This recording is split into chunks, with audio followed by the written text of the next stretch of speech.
You've been asked to deliver a training, and you definitely want to get your participants talking and participating, but you don't know how to go about it. Here are 5 group activities that will absolutely get your participants engaged and definitely make sure that your training doesn't suck.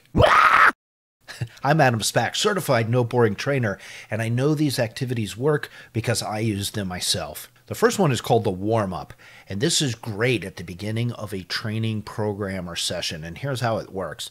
Share the topic of what you'll be discussing during that session or during that program, and then ask your participants to take time to write down 2 or 3 different ways that that material could be useful to them in their job role.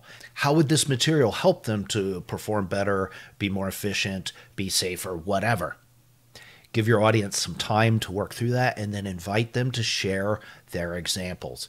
Resist the urge to launch into instruction and instead ask questions to clarify and get a conversation going. Ask who else agrees with that, who else would feel that this would be a benefit, what have you. It's a great launch pad. The second group activity is called the warm-up part 2 or the warm-up 2. Same exact thing. You give the participants the topic that you're going to discuss near the beginning of the session. Ask them to write down their existing experience on this topic. What do they know about it? What do they not know about it? What questions might they have? Have they utilized this sort of material, this information that you're about to get into, what have you, but have them write down their experiences. And again, same thing, have people share their findings, use this as a springboard for discussion. People love to talk about their background and their experiences, and you can really get a room going very, very quickly with an exercise like this. Another great group activity is called the short list. I really like this. I use this quite a bit myself. Basically, what you do is you split the room into teams, have them go break out into separate groups, and have them write down and assemble a list. A list of best practices, a list of information they might need to complete a task, any sort of list that you would have that makes sense and is relevant to the topic. Once they have appropriate time to talk amongst themselves and assemble this list, bring the whole group back together. Now here's the kicker. Instead of having them just share their list and everybody else in the room going, have whoever's going to go first share something from their list that they think nobody else thought of. Share something from their list that they think the other groups didn't think of, didn't talk about. I love this approach. It does 2 things. One is it pushes you beyond the surface level answer. You know, if it's a list of best practices for sales, just for example, everybody's going to say, ask questions, know your material, be credible. All that, those are easy answers. But when you have the groups share something from their list that they think nobody else thought of, it pushes them to go to those deeper level topics. The second thing it does is it introduces a little bit of competitive spirit to the discussion. It's amazing to watch how the different groups suddenly want to kind of outdo each other. And you get that little creative environment going, and now all of a sudden there's energy in the room and people start sharing the more interesting stuff from their lists. You as the instructor can use your debrief if all the groups missed some really important topic that you really wanted to point out, some really important thing that just sort of got overlooked by everybody in the room. Use your debrief then to tack those on at the end of the discussion. Whiteboards are a fantastic teaching tool.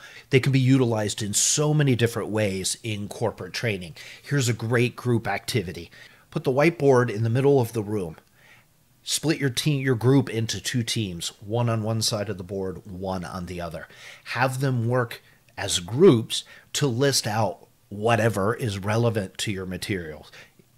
Give them a relevant amount of time to list out everything that they could put on there, and encourage that everybody participate. Then when you get to a reasonable stopping point, pick a team to go first. They pick one item off of whatever they wrote on their side of the board. They call it out to the other team, which of course can't see their board at all.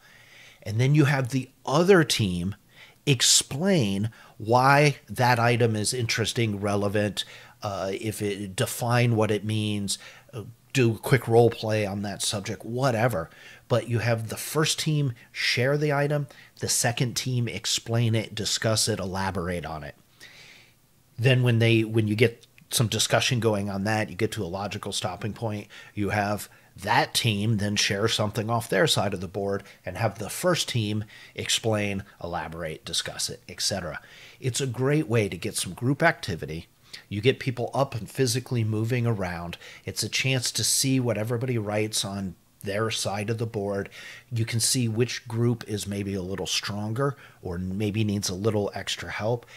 And then when they start sort of calling things out to each other and the other group has to explain it, they got to kind of be on their toes and be ready and then extemporaneously respond. So it's a great way. You can really understand a lot about what's happening with your groups just with this one simple group activity. The last activity is called the either or. Now this one's a little bit more complicated, so we're going to walk through it step by step. Step one is for all of the individuals in the room to work independently to write out a list of information.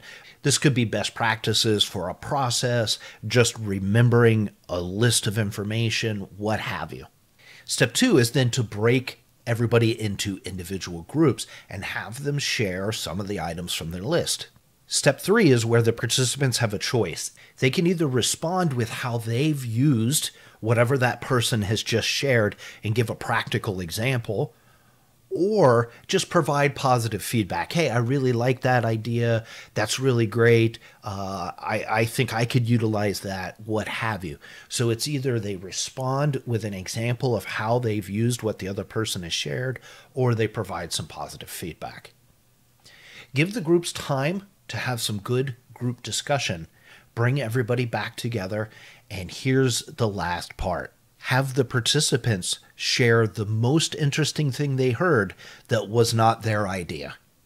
What was the most interesting thing they've heard from somebody else's list? And again, this could be best practices. This could be steps of a procedure. This could be all sorts of different ways to utilize this. But by having the participants share what they heard from somebody else, then reinforces that further in their mind. So there you have it, 5 simple group activities that are going to get your participants talking, engaged, thinking about what they're either about to learn or what they already have learned. These will absolutely put energy into your training session, and they cost literally nothing to execute on.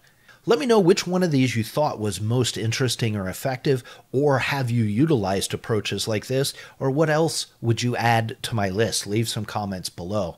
If you found this helpful, be sure to subscribe to the channel, give me a thumbs up, or share with a friend.